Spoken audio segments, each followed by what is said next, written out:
So we're going to be taking a look at the lengths that some families are going to get relief. Also, so much food goes to waste in the U.S. So we're going to be taking a look at a school using leftovers to feed those who are in need. And look, we also hear all the time about the growing need for tech workers. So there's an unexpected group of people now being recruited to fill that need, unique skills that they are bringing to jobs. That's ahead here on The Now.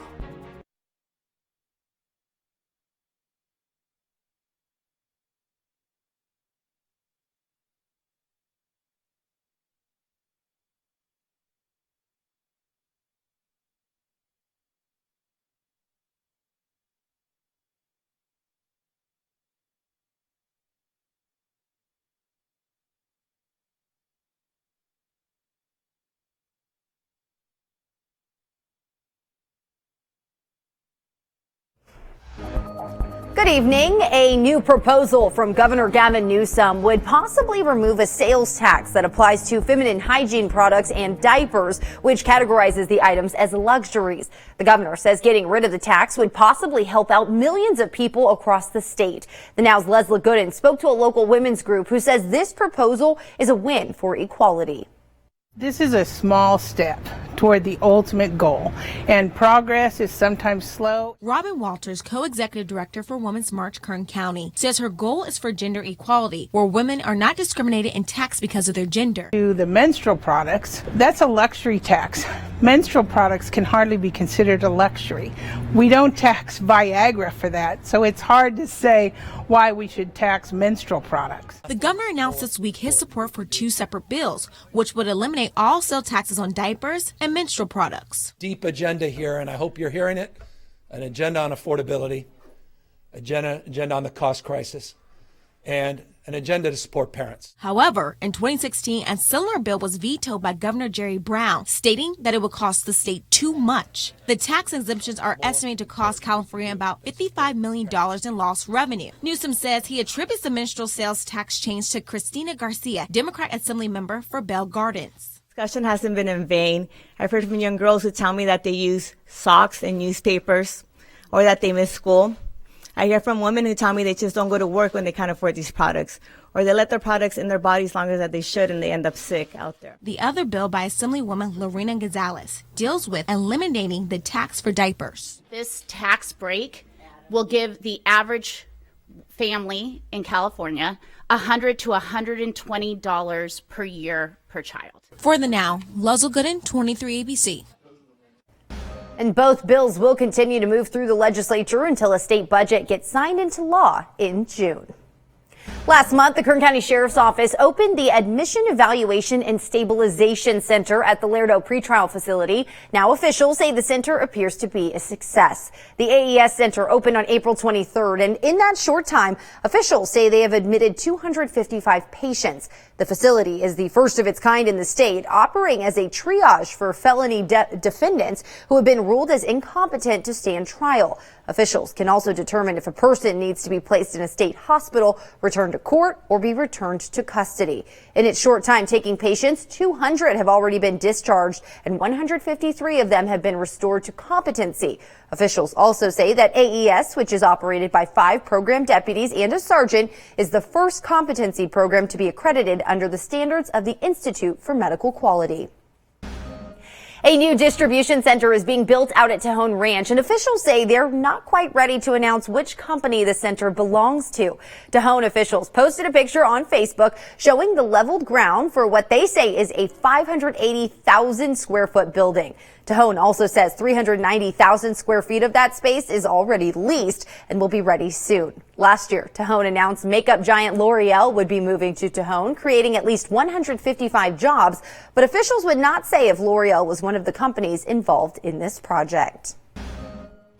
After months of preparations, the Lightning in a Bottle Festival is finally here. Gates opened at noon today for thousands of festival goers, and this is the first festival of its kind to take place here in Kern County and will bring an estimated 20,000 visitors. The Music and Arts Festival, which will run through Monday, is taking place at Buena Vista Lake and features more than 100 art installations, musicians, and other activities. The Kern County Sheriff's Office has brought in extra deputies to ensure the festival goes smoothly and safely. Kern County health inspectors were out today at Lightning in a Bottle inspecting food vendors. They say everything looks good and the food looks delicious. If you'd like to attend the Lightning in a Bottle festival, you still have time. Tickets start at $185. All pharma companies will be required to list drug prices on their TV ads as soon as this summer. The Health and Human Services Secretary announcing that rule today. Now, the goal with all of this is transparency, but the big question is just how much will this actually impact prices? Annie Taylor's taking a look at the extreme measures some families are taking to deal with the high prices. We believe patients deserve a clearer picture of what they can expect to pay at the pharmacy. Johnson & Johnson became the first drug maker to reveal the prices of its prescription medicine this year. They included the list price and potential out-of-pocket costs that patients will pay. Health advocates we spoke with say transparency is great, but that's not going to lower drug costs. Leah Greenseed is a mother to a daughter with type 1 diabetes and says prices vary all the time. It's really hard to talk about costs, but it's one of the most critical pieces to keeping her alive. She recalls paying $700 once for her daughter's insulin. It wasn't until a family trip to Canada where drug prices for insulin changed. The insulin she brought for her daughter wasn't working, and they needed to stop at a pharmacy to get new pens. I then was worried about how much it was going to cost. And when he told me what it was, which was about 1/10 of the price that we were paying in the United States, I got all teared up. In the U.S., it cost her $490 for 5 insulin pens. And I bought the same exact 5 pens for $93 in Canada. She knows traveling to another country to buy insulin isn't the solution, but right now, it's worth it. In our experience traveling, the insulin that we've used abroad is exactly the same formulation as the insulin in the United States. Leah says, forget about the commercials. Let's focus on lowering drug prices altogether. I'm Annie Taylor reporting. Annie, thank you. More in our lineup, and so much food in the United States goes to waste every single day. So we're going to take you to a school that's making sure that doesn't happen, how they're using leftovers to feed those in need.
Let's get the news feed started with a nurse getting a Guinness World Record, but a little controversy happening because Jessica Anderson, she ran the fastest marathon ever in a nurse's uniform. But Guinness actually denied her the award originally because they said she's wearing scrubs, not a skirt.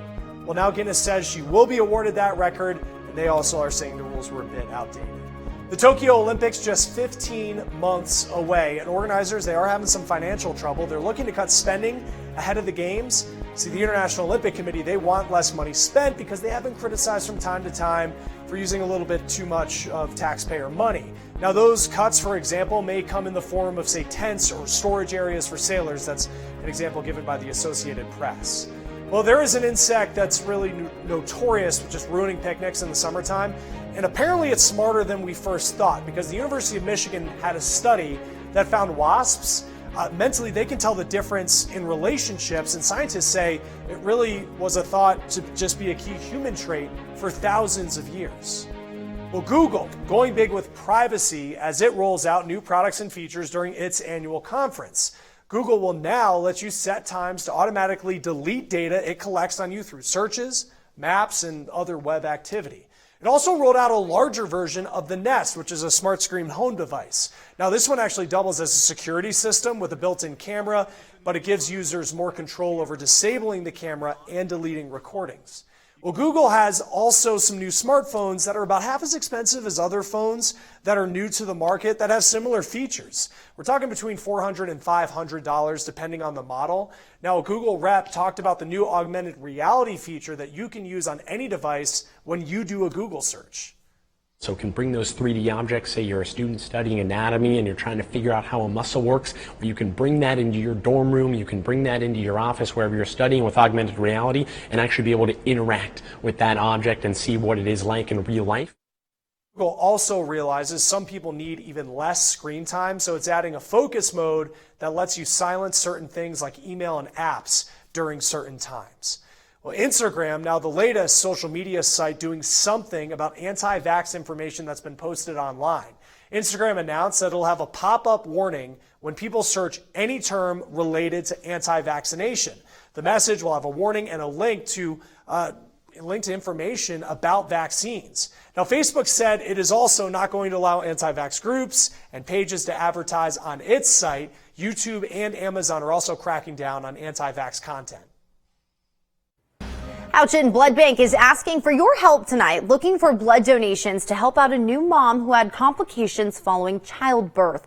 Houchin Blood Bank says the new mom's blood type is A negative, but she can also accept transfusions of O negative blood. If you have either of those blood types, Houchin is asking you to donate at one of their two facilities in Southwest Bakersfield. One is on Truxton Avenue, the other on Bolthouse Drive. The blood bank is open until 6 on most days, but stays open until 7 on Thursdays.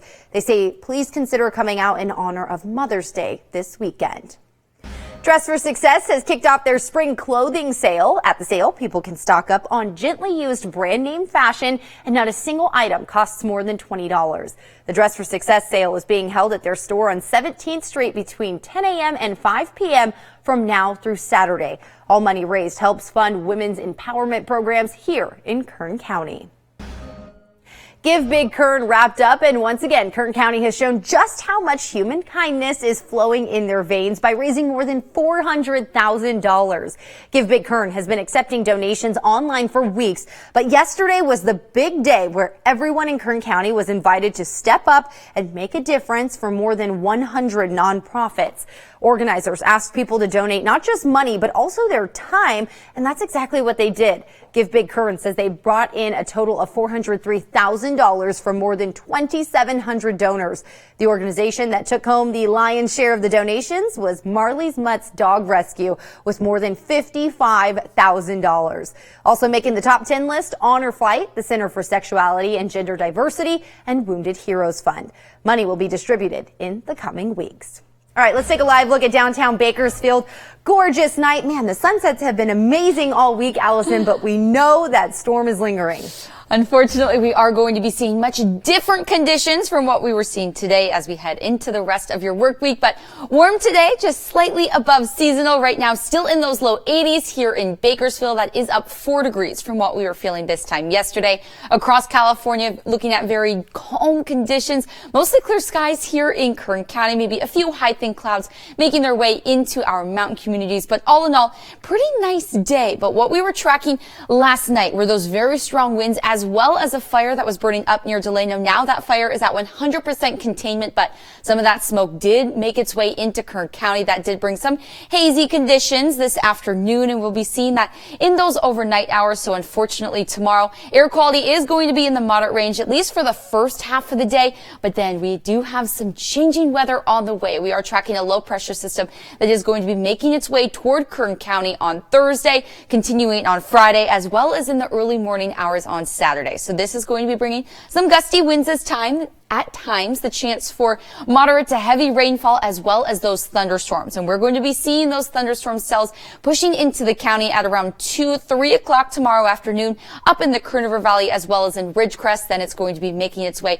through the South Mountains, through the valley, and into our desert cities. The best chance for us to see rain here in Bakersfield actually going to be on Friday, but we're going to be seeing those isolated showers continue. And in those showers, we could be seeing rainfall amounts here in the valley anywhere from 1/4, potentially up to 1/2 of an inch. But most of that rain is going to be falling in the mountains. They could be seen anywhere from 1/2 up to a full inch of rain. But again, with those thunderstorms associated, could be dangerous lightning, the potential for hail, as well as gusty winds. So just make sure that you are staying safe, especially if you are planning on heading outdoors, maybe to Lightning in a Bottle Festival. That is going to be continuing through the weekend. Again, those lingering showers in the early morning hours on Saturday, but then clearing out for your Sunday on Mother's Day, and we will have the return of the 80s. Chris?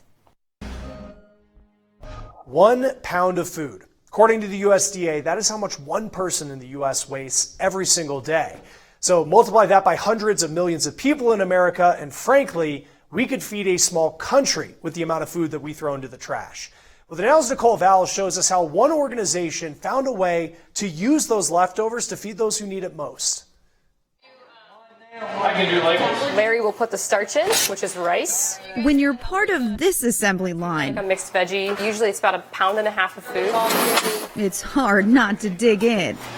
We've had lobster bisque in here. We've had lobster mac, prime rib. An assortment of gourmet meals. And then I'll throw it down to Karen, who puts it on our conveyor belt, which runs it through and seals it.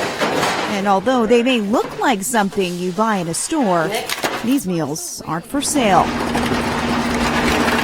All of that food you just saw comes from places like this: event centers, convention centers, banquets. Then it's repackaged and repurposed to serve a great need in this community. We get great food that's donated, that's been made by really good chefs that had been going into the trash can. Food never served that otherwise would have been wasted ends up at Cultivate, a nonprofit in South Bend, Indiana.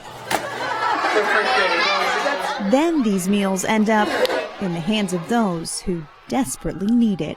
When you have limited amount of funds, sometimes the first thing to go is your food source, especially if you have a larger family. Deb Martin is the principal of Madison STEAM Academy, a Title I school where almost every student lives in poverty. It has to be over 70% to be a Title I school, so we are about 93. Students here get free breakfast and lunch Monday through Friday, but the first day of the week always sticks out the most to Principal Martin. On Mondays, our kids come and run to breakfast. And when you have that, you know that you have food-deprived children.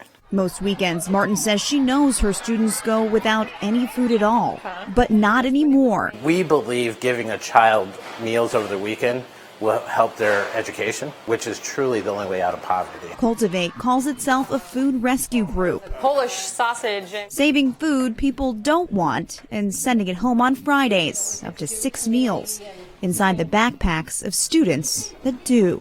So they're no longer racing to breakfast on Monday morning. It's a unique way to take something that was going to be waste and now make it into doing what it's doing for our kids, filling in those gaps, feeding those kids nutritious, healthy meals that they may not get. In South Bend, Indiana, I'm Nicole Vowell reporting. All right, Nicole, thank you. Let's turn to the Now News feed. Tim Tebow mourning the loss of his fiance's sister in a post that he put on Instagram. Franjanelle Peters died suddenly over the weekend. She had battled a rare lifelong condition for years. Tebow and his fiancee met through her sister at Tebow's Night to Shine event. It celebrates children with special needs. Well, the man was slated to testify as a witness this week about the ghost ship fire, but he died before he could take the stand, collapsing in a parking lot. Police say he had some extensive health issues. They don't suspect foul play, but again, this is the trial about a Northern California warehouse fire that killed 36 partygoers in 2016. Well, whether it's a fruit or a vegetable, it is just going to be more expensive because the U.S. Commerce Department said expect a 17.5% tariff on imported Mexican tomatoes. And you could see tomatoes prices rise 40 to 85% according to Arizona State. All right, finally in our lineup, we hear all the time about a growing need for tech workers. And there's an unexpected group of people now being recruited to fill that need. The unique skills that they're bringing to the jobs, that's ahead here on The Now.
Parents need to be aware if your kids have any of these apps on their devices. Fast Meet, Meet24, and Meet for You, they're all dating apps, but the Federal Trade Commission says kids can create profiles on them, and the apps allow adults to search for them by location. Now, they've already been kicked off of the App Store and off of Google Play. The FTC says you should also delete them off of your kids' phones and also consider setting them up so you have to approve any future app purchases.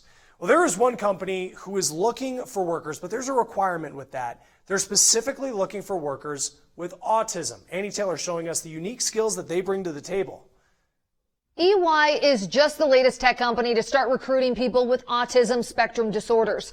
Bigger companies like Dell, Microsoft, and Deloitte have been hiring individuals with autism in just the past few years. And there are a few things that makes this group of people attractive to tech companies. First, tech companies are finding it difficult to fill positions. People just aren't graduating fast enough. And out of all the people in the world with autism, 80% of them are unemployed or underemployed. And some of the traits found in people with autism are actually skills that are strongly needed in the world of tech. People on the spectrum tend to be able to recognize patterns and have acute attention to detail. Another strength found in these job candidates, well, they're more likely to simply focus on a task rather than be distracted by what other people think about their performance. A group called Autism at Work says employees with autism tend to get 48% to 140% more work done than other colleagues. Now, the transition to the workplace can be difficult, so companies train their own managers on how to work with employees who may not always pick up on social cues or need specific instructions. Some companies also have job coaches who help employees transition to the workplace for 3 months or so. Annie, thank you. And look, there are so many different beauty products that are out there that it can be really difficult to know what is worth the extra money and what to pay less for. So tomorrow on The Now, we have the beauty products you should never splurge on. And coming up after the break, we're going to take another look at our forecast. Gorgeous night, but a drop in temperatures is on the way and a chance for some rain. We'll have a look coming up next.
A storm making its way into the county brings thunderstorm chances beginning Thursday afternoon through your Friday into the early morning hours on Saturday. That's going to be across the county. So look at this. Here in the valley, we could be seeing anywhere from 1/4 of an inch, potentially nearly 1/2 of an inch of rain over that 3-day span. So temperatures are going to be feeling nice on Thursday, but a big cool down on the way for your Friday. Keep that umbrella and jacket handy. Oh, yeah. That's going to do it for us here on The Now. We'll see you tonight at 11.